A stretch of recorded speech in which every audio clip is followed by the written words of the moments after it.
የአይነ ጥላ መግባት መንስኤዎቹ ምንድናቸው ብላችሁ ሁል ጊዜ ልትጠይቁ ትችላላችሁ።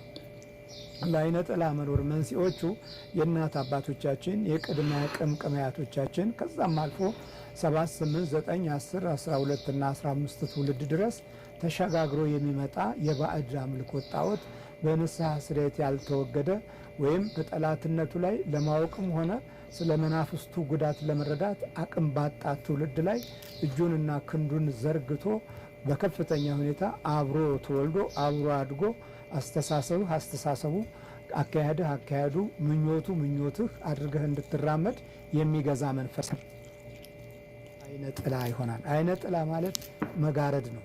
ክብርህን ይጋርዳል። መሪዎችህ አያከብርህም፣ ትውልዶችህ አያከብርህም፣ ቤተሰብህ አያከብርህም፣ እውቀትህ አያስከብርህም፣ ጥበብህ አያስከብርህም፣ ፍላጎትህና ድካምህ ሁሉ አያስከብርህም። ሁሉ ክብር የራቀው ስለሆነ ለብቻ ቁጭ ብለህ ትቆዝማለህ። አንዳንዶቻችን እናለቅሳለን፣ አንዳንዶቻችን እናማረራለን፣ አንዳንዶቻችን በተስፋችን ውስጥ ያለው ጨለማ በርትቶ ሞት እንመኛለን። መራራ ወደሆነ መንገድ ለመሄድም ህይወታችንን እናዘጋጃለን። እውነት ታላቅ ጉዳት ላይ የምንገኝ ነን። ስለዚህ ክብርህን ይጥላል። ዛሬ ክብራችን ከወደቀ ቆይቷል። መደማመጥና የመተሳሰብ መንፈሳችን ከዘቀጠ ዘመናት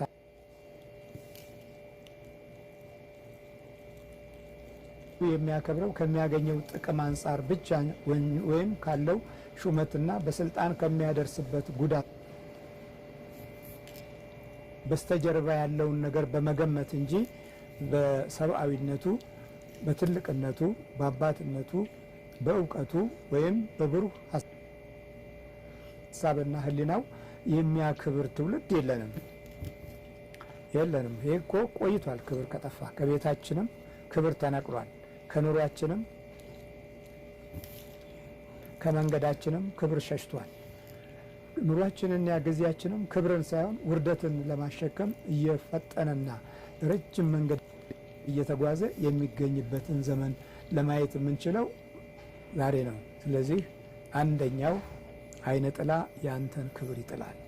የመደማመጥንና የምትናገረውንም ቋንቋ ሽልቹና ደካማ ያደርገዋል። ክብር የጎደለው ንግግር እና ሀሳብ ስታፈልቅ ከውስጥህም ከውጭም ክፉ ጠላት አብሮ ስለሚናገር ክብር የራቀው ድምፅ ይሆናል። አቤት ብትል አቤቱታ አይሰማም። ብትመክር ብትዘክር አይሆንም። ከውስጥህ ክብር ጎሎ በጠላት በኩል የወጣ ቃል ነው። ጠላት ከውስጥ በኩል አድፍጧል። በትውልድ ልቦና ውስጥም ለመያዝ እድል ታጣለህ። ስለዚህ ነው እንግዲህ ቅዱስ ጳውሎስ በኤፌሶን መልእክት ምዕራፍ 2 ቁጥር 3 ላይ እንዲህ ይላል፣ ደግሞ ከፍጥረታችን የቁጣ ልጆች ነበርን ይላል። ከፍጥረታችን የቁጣ ልጆች ነበርን። ክፉ መንፈስ በኃይል ከሕይወትህ ጋር መጥቶ ተዛምዶ ኑሮህን፣ ጊዜህን፣ ዘመንህን ያመሰቃቅለዋል። የውስጥ ባህሪህን በከፍተኛ ሁኔታ አደጋ ላይ ይጥለዋል። የማንነት ጸጋና ሞገስም ይርቅሃል። ስለዚህ ክብር ይጎልሃል። ሁሉም ክብር ጎሏቸዋል ይላል ታላቁ ጳውሎስ። ክብር ጎሏቸዋል። ክብር ጎሏል። ክብር ርቋል። ኤካቦድ ተወልዷል። ክብር የለቀቀበት፣ ክብር የጠፋበት፣ ክብር የተጣለበት ትውልድ ውስጥ የምንገባው የአይነ ጥላ ተጽዕኖ ነው። አይነ ጥላ ከጣዖት ይወለዳል። ከጣዖት ውስጥ አብሮ ይወለዳል።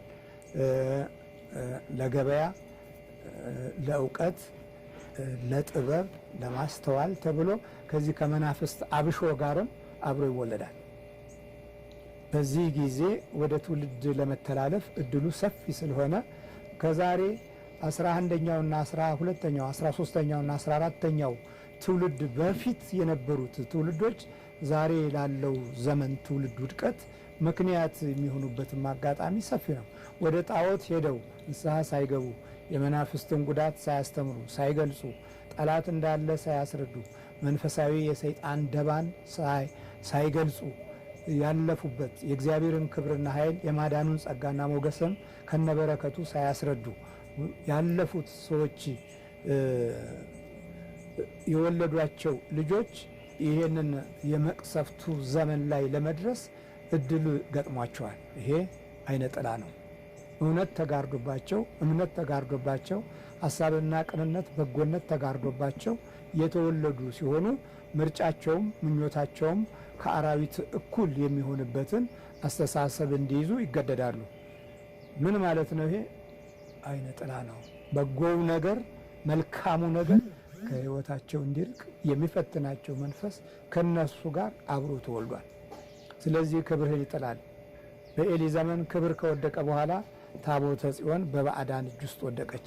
የአሕዛብ ልጆች ለማላገጥ አፋቸውን በክፉ ድምፅ በክፉ ቃል ለመናገር አጋጣሚውን አገኙ። አዎ እግዚአብሔር ይማረን። ሁለተኛው አይነ ጥላ ከሚያጠፋብህና ከሚያበላሽብህ አንዱ የሕይወት ሞገስህን ያጠፋል።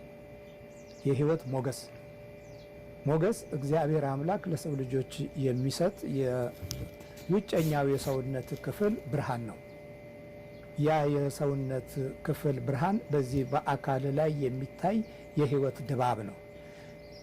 ያ ደግሞ በጠላት ላይ ትልቅ ድል የሚሰጥ የመንፈስ ቅዱስ ጥበቃን የሚያረጋግጥ ወደ ተስፋ የሚወስደውን መንገድ የሚያሳይ በቃሎችህ ውስጥ መንፈሳዊ ውበትን የሚያሳድር የመደመጥን የመፈቀርን እና የመተሳሰብን ውስጥ የህሊና ሞራል የሚያበዛ የሚያደርገው ይሄ ሞገስ ነው። ሞገስ የሚለው መድኃኒታችን ኢየሱስ ክርስቶስ በሞገስ ያድግ ነበር። ሩት ሞገስን ባገኝ ባለችው መሰረት ርስት አግኝታለች፣ ትውልድ አግኝታለች። ከባዕድ ሀገር መጣ ባለ ርስት ባለ ሀገር እንድትሆን እግዚአብሔር አግዟታል ሞገስን በመመኘቷ። ስለዚህ የሕይወትን ሞገስ አይነ ጥላ ያጠፋብሃል። ሞገስ የሚያድገው ከአንተ ጋር ስትጸልይ፣ ስታመልክ፣ እግዚአብሔርን ስትማጸን፣ ሞገስ ስጠኝ ብለህ ስትለምን እግዚአብሔር ሞገሱን ይሰጣል። በሞገስ ውስጥ የሚከተሉት ባህሪያቶች አሉ። መደመጥ፣ መከበር፣ መፈቀር እና መታሰብ። መታሰቢያ ለዘላለም አይወድቅም፣ በሰዎች ልብ ውስጥ ተቀምጦ ይኖራል። ነፍሳቸውን የሚባርክ ሀሳብ ከሰዎች ውስጥ እንዲቀመጥ የሚያደርግ መንፈሳዊ ጉልበት የምታገኘው በሞገስ ነው። እግዚአብሔር ሞገሱን ያብዛልን። ፈጣሪ አምላካችን ለትውልዳችን የጎደለውን የጠፋብን ክብርና ሞገሱን ይስጠን። ከአባቶቻችን ላይ ሞገሱንና ክብሩን ይጨምር። ዛሬ ተዋርደናል። መተሳሰባችንም መፋቀራችንም ከባህሪያችን የራቀው በዚህ በአይነ ጥላ ጠላት የተደገፍን ስለሆን መማቀቅ በዝቶብናል። ስለዚህ የሕይወት ሞገስን ያጠፋል። አይነ ጥላ ሞገስን ይጋርዳል። መጀመሪያውኑ ስለ ሞገስ የሚኖርህን ክብር እንዳትማረው ውስጥህን ያጨልማል። ሞገስን የምንማረው ከአባቶቻችን መንፈስ ጋር መማፀን ሲጀመር ነው።